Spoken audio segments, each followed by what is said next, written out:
All right, so we're going to talk about masking a window, what should and should not be done. There's a ton of different ways of masking windows, but we want to talk about the way that Precision Painting wants us to mask windows.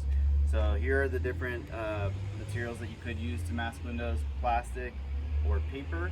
A lot of painters do like using the paper because they feel it's faster.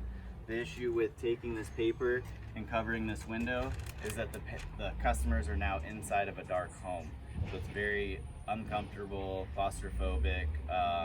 If we're there for a long period of time or over a weekend, it makes the experience less enjoyable. By using plastic, granted they can't see out, but light still can come in. So that's just a little bit more of an enjoyable experience. I want to talk about, since we're taping and masking a window with plastic, the two different tapes that you should be using, or two different options that you have for tape. The blue tape we do not use. It's extremely expensive and does not stick as well. If you are to leave this tape on a home for more than a week, you will have residue on this surface, but that's not how we paint houses. We do two sides of a house at a time. So tape shouldn't be on a window for more than 2 to maybe 3 days. So if you're taping so many windows that you're covering more than 2 to 3 days worth of windows, then you're doing too many. So slow down, paint a smaller section. Sometimes you'll see painters using this blue tape and outlining it and then putting orange tape on top of that because they say the residue is an issue. That's also not okay. So exterior windows are going to be simply orange tape. We're going to create a perimeter around the window. Then we're going to take our plastic and we are going to insert the plastic into it, cut off excess, and tuck it in so it's nice, clean, and flat. This house is perfect to talk about because it hasn't been painted before, so you can see the retrofit windows were installed over top of the stucco. You can see the caulking line that was made. It's a rather clean line, and it would make you think that maybe I should put that tape on the outside edge to leave a nice clean white line on the outside. The reason we don't do that is you can see my tape goes over the caulking, and it also is away from the caulking depending on how straight my tape is compared to how straight the caulking line is. So instead of doing that, we're going to take and tape it straight to the front. And doing this, you can actually tape faster because you're not worried about as straight of a line. It needs to be close, but if you go over, the paint's still going to get back there. If you go under and you tape a little too far in this way, it's actually relatively easy to clean with your thumb. So this creates a very, very sharp line. Now when we tape this section here, we're going to want to put some kind of primer here. So we can use a spray can cover stain primer. You can brush all-purpose primer around the edge of the window. We are applying paint to a vinyl surface.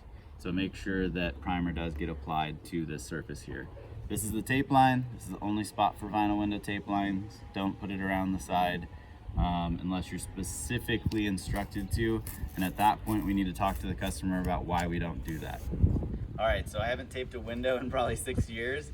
So I'm gonna try to show you how it's done.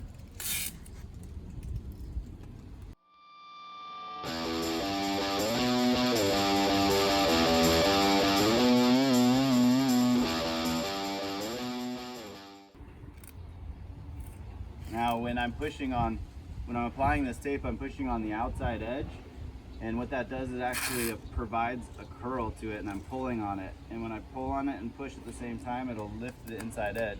Lifting that inside edge is gonna make it much easier for me to insert the plastic. For my ends, I basically just put my thumb where I want it to go and then tear so that it is cut at an angle. When I restart, and if it's the wrong direction, I will pre-tear my tape so that it is the direction that I want it to go.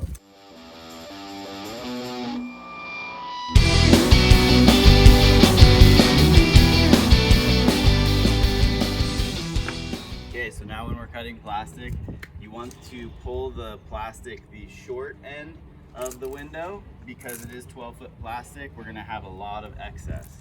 So You can bring the box up and you can pull it. You want to have a little bit extra to work with.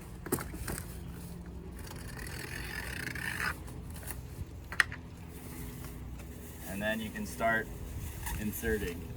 What I do is I pull this plastic and I pull and kind of bend it over so I have a little bit extra on this side here, but it's important to keep it nice and straight that way and nice and straight this way.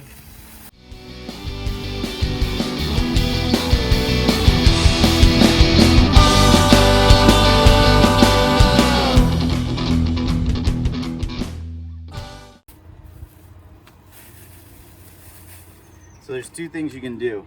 You can cut the excess off and you'll end up with a really nice, tight, clean one, or you can turn it over and put it inwards. Either one is going to, you're gonna waste that extra plastic. It just depends on how clean you want it to look. If you're up on top of a ladder, I wouldn't spend the time or energy.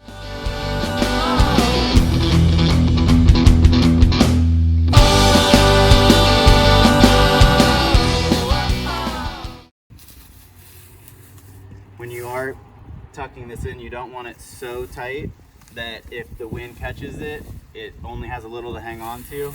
So again, I do just leave a little bit extra in there, but you can see how tight this is. And so when the wind's going, it's not making a lot of noise. It doesn't have anywhere for it to pull to.